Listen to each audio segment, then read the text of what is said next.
Welcome to LabTech Software Concepts and Fundamentals for Onboarding, Module 3, Alerts and Agent Deployment. This is Module 3 of a 5-part series for onboarding training. This module includes the following topics: Alerts Overview, Alert Templates, Patch Management, Patch Testing, Agent Deployment, VNC, and Remote Desktop. Welcome to LabTech Alerts Overview Training. Alerts are events triggered when the threshold in a monitor is met. To access the Alert Management Console, here in the Control Center, left-click on the Alerts and Info button in the toolbar. Here on the Active Alerts tab, you will see alerts that have been generated by a monitor on which no action has yet been taken. On the alert, you can see the client name, the agent this monitor is alerting on. We have the name of the monitor and the alert severity, as well as the date and the alert message that were configured, as well as the date the alert happened and the alert message that's configured within that monitor. We have several options when we right-click on the alert. We can go to Alerts and delete the alert or delete all. We can ignore the alert or create a ticket. Let's take a look at the Ignore Alert functionality right now. I will left-click on Ignore Alert, and that will send that particular alert to the Monitor Exclusions tab. The Monitor Exclusions are alerts that are tied to the specific monitor and specific agent in question.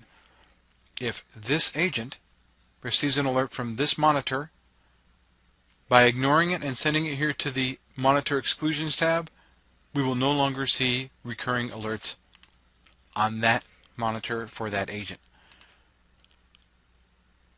If this was a problem that has been resolved and you no longer want to ignore alerts for this monitor on this agent, right-click on it and choose Unignore.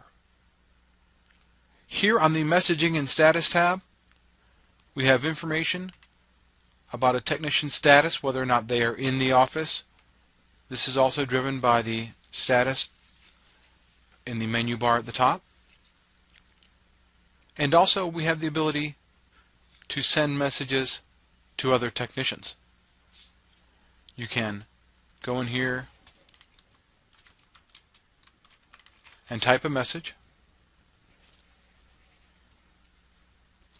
select the technician from the right-hand pane, and click Send.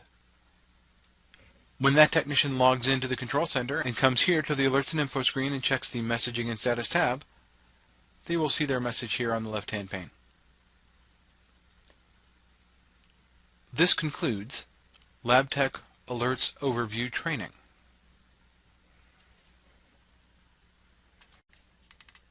Welcome to LabTech Alert Templates Training. Alert templates are used by LabTech to configure which alerts are being sent when an alert is triggered by a monitor. In this lesson, we will cover how to add, modify, and delete alert templates. Here in the Control Center, left-click on Dashboard in the toolbar. Left-click on the Management tab. Depending on your resolution, not all tabs may be displayed on the Management tab. We will click on the right arrow to scroll over to get to the Alert Templates tab. Left-click on the Alert Templates tab. Here you can see several of the built-in alert templates that come with LabTech on initial installation. Left-click the New Template button to add a new template.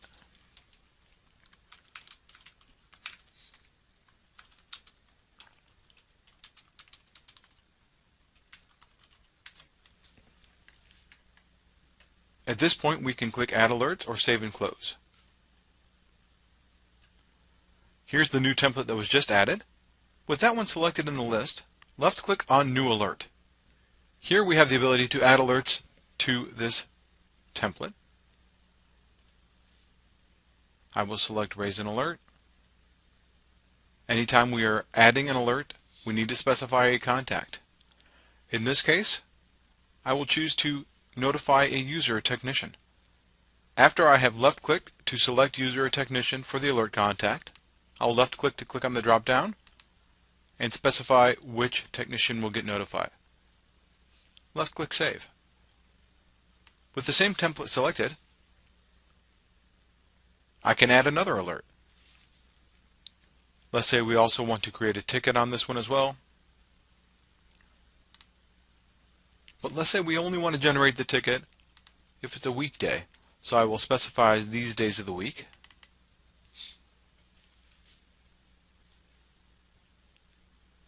And click Save. Once again, a contact needs to be selected when adding an alert.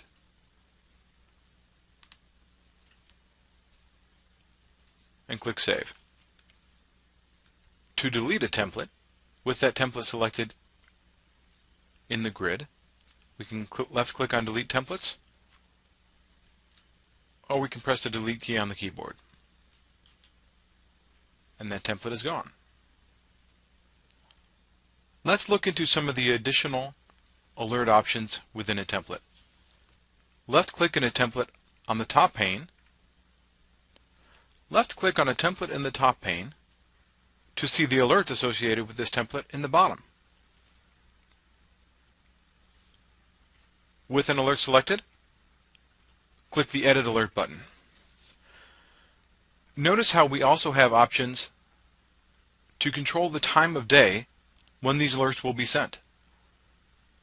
So for example, if you don't want these alerts to be sent after hours, you can modify the time in here accordingly and save.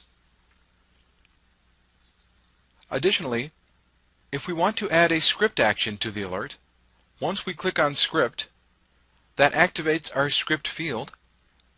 We can left-click on the drop-down to specify which script we want to be called as part of this alert action. And once again, left-click to save that. We have discussed how to add and delete alert templates. If we have an alert that we want to delete, once again with that selected, left-click on Delete Alert. We will close out of the alert template screen at this point. And now let's take a quick look at how these are tied in to monitors. Click on the Monitors button, and we will left-click on Internal Monitors. Double-click on a monitor, and you can see here in the alert config, we're specifying which alert template we want to use. So I can select the desired alert template, save, and close that monitor. Now we have told this monitor to use that specific alert template. We can look at the same configurations on a system monitor.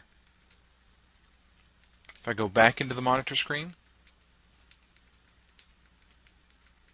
and double-click on the monitor, go to the Alerting tab, and once again, I can specify the alert template to be associated with this monitor in here. I'll make the change and save. The same configurations apply to network monitors. Double-click, and on the Alerting tab, we can specify the alert template. This concludes LabTech Alert Templates training. Welcome to LabTech Patch Manager training. In this lesson, we will discuss the functionality of the Patch Manager within LabTech as it applies to approving and installing patches both at the individual and at the group level. In the Control Center, left-click on the Patch Manager button in the toolbar. The default listing style is going to show missing updates. Here we can see the update and a list of how many machines are missing it.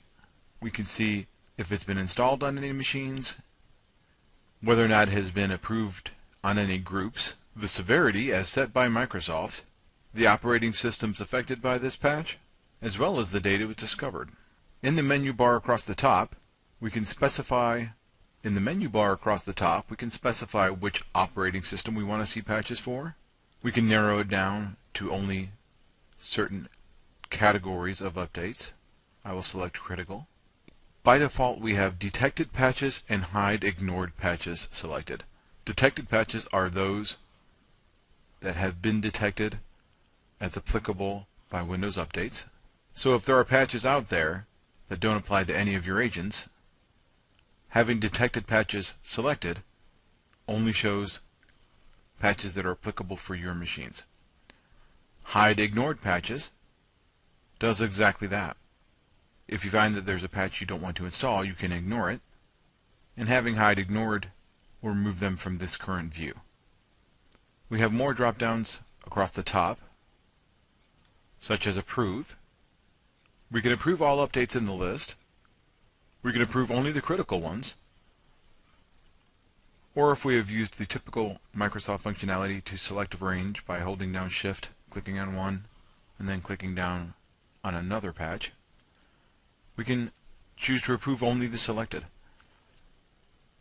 As with all hotfix approvals, the approve is only going to have these hotfixes get automatically installed during the hotfix install window specified on the template for the respective agents. We can also assign group type actions to these patches. We can set them to deny, or to be ignored, or to be removed, or cleared. We can also install these patches on demand. Once again, we can install the selected, or all critical, or all updates in the list. Going back to ignored updates, we can ignore an update by right-clicking on it and choosing Global Ignore. Then now if we change our listing style to see ignored updates, here it is in the ignored updates list. And if we right-click on it, we can choose Global Ignore Remove, which will remove it from ignored updates and send it back to the missing update screen. Other right-click options are similar to the functionality that we saw in the pull-downs above. We can install Patch Now, we can approve, clear, or remove the patch. Once again, we can ignore it, or we can set it to deny. There's additional functionality here in the Patch Manager to allow you to manage your patches at the group level right here within this Patch Manager screen, rather than having to go to a specific group. We'll take a look at that now. Here in the listing style drop-down, I will select Group Assigned Updates. After selecting Group Assigned Updates, now we need to select a specific group. In this case, I'll go to Windows Updates Approved. Every time we select a group in the list, we're going to be asked if we want to reload the patch list with the selected group. In this case, I'll left-click Yes. Now here, I don't have any patches that have been approved in my Windows Updates Approved group yet. Had I approved any for the Windows Updates Approved group, they would be showing in the list. If I toggle this listing style and choose Group Unassigned Updates, it is still pulling from the Windows Updates Approved list, and this is a listing of all updates that have not been assigned for machines in this group. And once again, it is still respecting my operating system selection I made at the beginning of this lesson for Windows XP. The operating system list has the ability to respect multiple selections. So if I select Windows 2008 as well, any updates for Windows 2008 would be included in the list. I can filter this even further. Right now it is set to critical updates.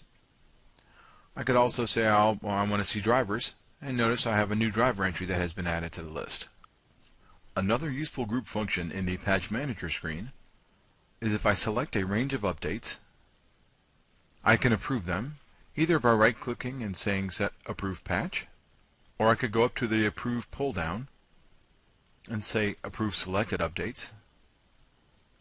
This setting has now been applied to 5 patches to the Windows Updates Approved group.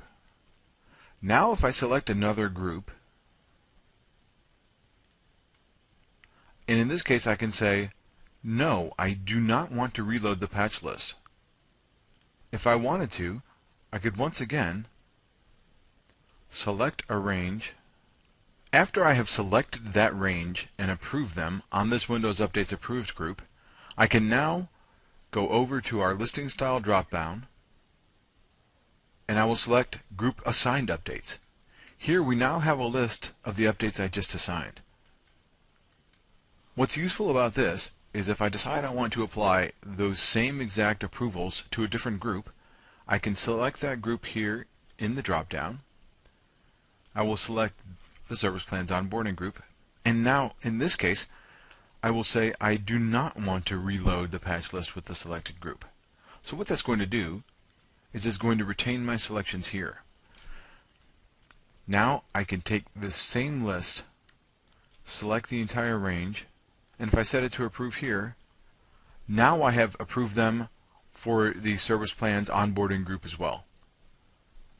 That can be useful if you decide you've gone through the process to approve some patches on one group and now you want to apply that same list of approvals to a new group. This is an easy way to make sure you're applying the same ones, and it saves you the step of having to go edit each group manually.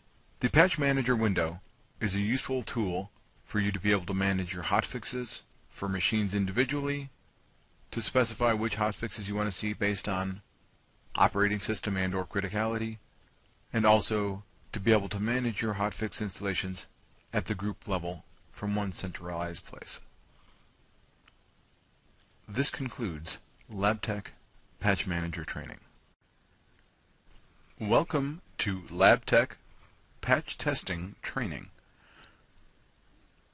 Before using LabTech to install hotfixes on any of your client's machines, it is a good idea to have tested installing those same hotfixes on a test bed in your own shop.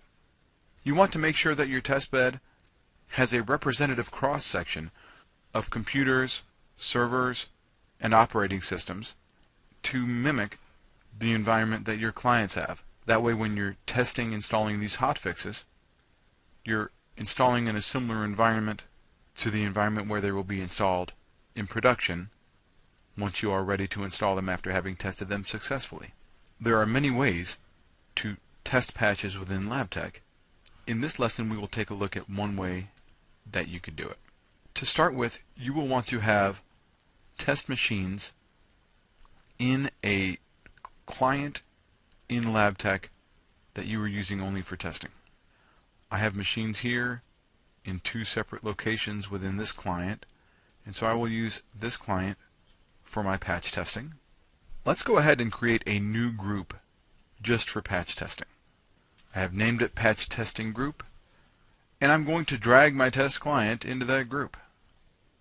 Notice how the client is now showing in the group, and I'm going to double click on the group to get to the properties. Here on this group, let's left click on the Hotfixes tab, and we can see all the hotfixes that have been detected for machines in my test client. We can use typical Windows multi-select options. We can hold down Control to select multiple individual patches, or we can click on one, hold down Shift, and click on another to select a range of patches. Right now we're just looking at all patches for these machines in this test client. We can click on the columns in here to sort the patches in the view, and we can also apply a filter. Let's say we want to only look for critical patches. I will go to Filter, Severity, equals.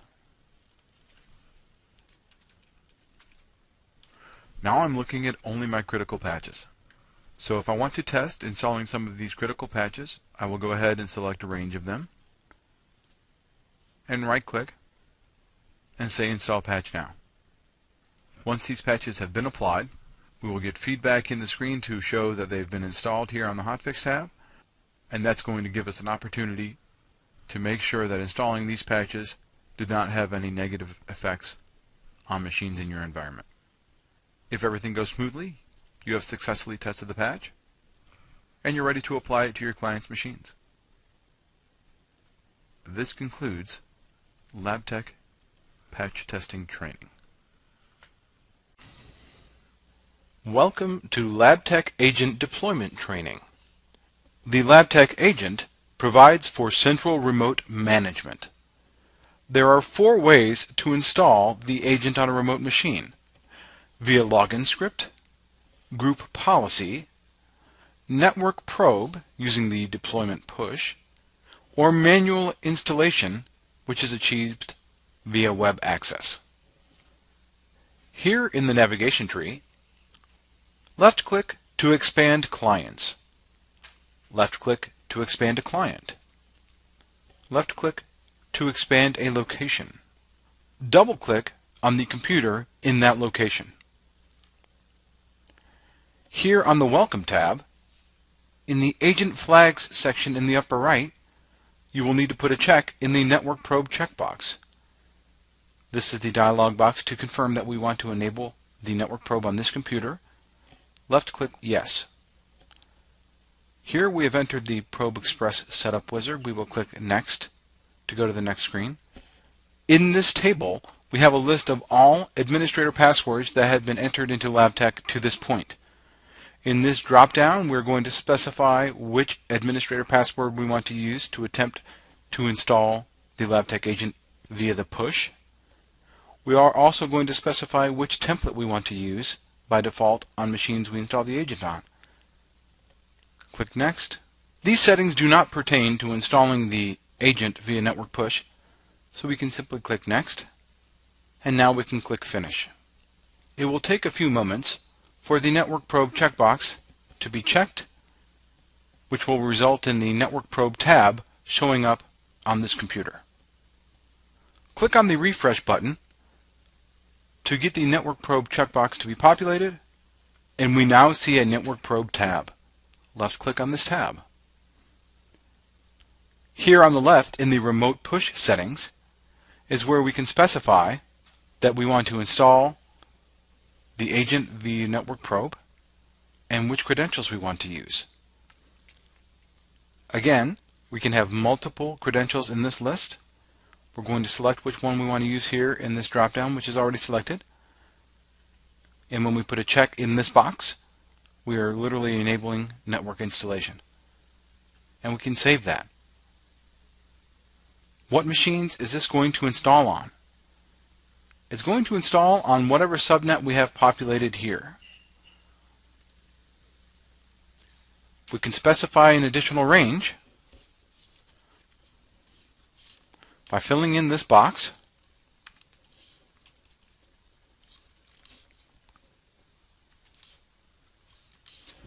and specifying the count here as well. Now we've got 2 ranges on which we are going to automatically attempt to install the agent. And we'll click on Save. After a network probe has been enabled, there is another way to attempt to install the agent using the network probe. In the navigation tree, you can right-click on a client and go to Scripts, System Commands, Deployment, Push LabTech to Domain. That will attempt to install the agent on every machine in that domain. This command can also be run from a location as well. The 2 preceding examples about running a script from the tree or running a script from the Network Probe tab are both dependent on making a machine a network probe. It is recommended that you make only one machine per location in LabTech a network probe. It is ideal for that machine to be a machine that is central to the topology of the network, perhaps a domain controller. Now let's look at some other ways to deploy the LabTech agent. As discussed in our previous lesson about web access, you can use this link to download the default agent installer that is going to put the machine in client number 1, location number 1 in your LabTech navigation tree if you use that to install. Additionally, we have the functionality to generate an MSI that is specific to your client and location to facilitate installation via group policy.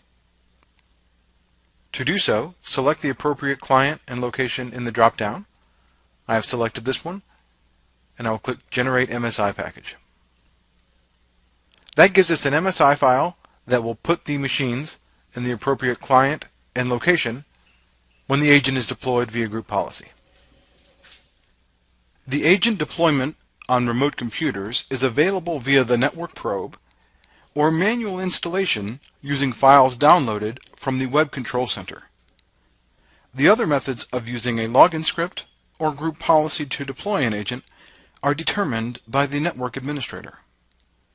This concludes LabTech Agent Deployment Training. Welcome to LabTech Lab VNC and Remote Desktop Training. One of the most useful tools in LabTech is to be able to use the built-in functionality to remotely control one of the agent computers. Lab VNC is a built-in VNC component that resides on machines that have the agent installed and allows you to take control of a user's session while they are connected. Using Lab VNC, you can see what the user sees. Using the built-in Remote Desktop Redirector emulates using Remote Desktop as if you were doing it directly from your workstation, and it will disconnect the user, giving you access to log in to their machine. Let's take a look at this functionality now. Here in the Control Center, left-click to expand clients, left-click to expand a client, left-click to expand a location that has a computer installed on it, left-click to expand a location that has agents in it, and double-click an agent to open that agent screen. Here at the toolbar in the bottom, I will left-click on Lab VNC. That pops up the window asking us to explain the reason for this remote control session. I will leave the default value selected of requested by the user and left-click OK. Let's take a look at what is happening on the target machine. On the target machine, we now have a VNC showing in the system tray along with this message that the technician is connected, and you can see that the desktop has been changed to just a solid blue screen. That indicates to the end user that the connection was successful and the technician is now connected.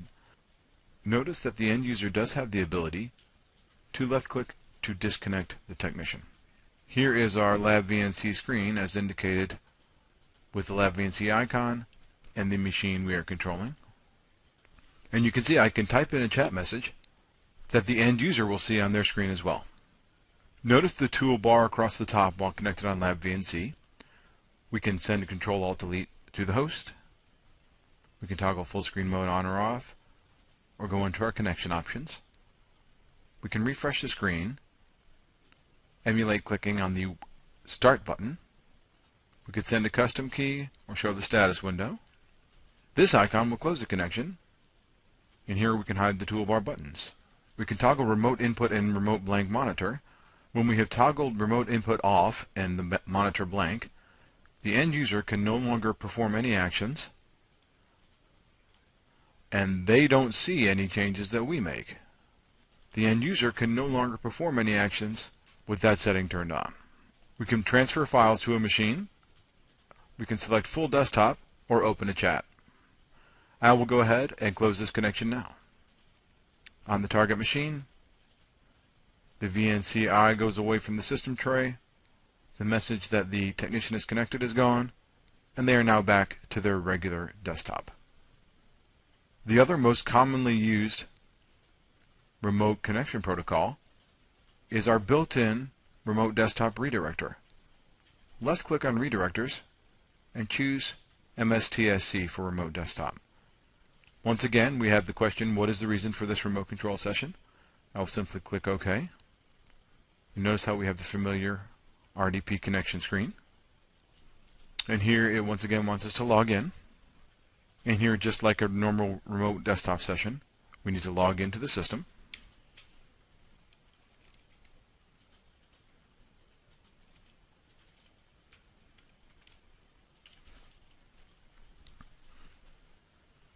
We are now logged into their system, and if I go back to the target machine, we can see that the end user has been logged off, which is standard for an RDP connection. that they get logged off when we log in with RDP. Another very useful remote desktop redirector is that if you once again click on redirectors, then this time hold down the Shift key while clicking on the MSTSC shortcut for remote desktop. Notice here, it's prompting us for an IP address.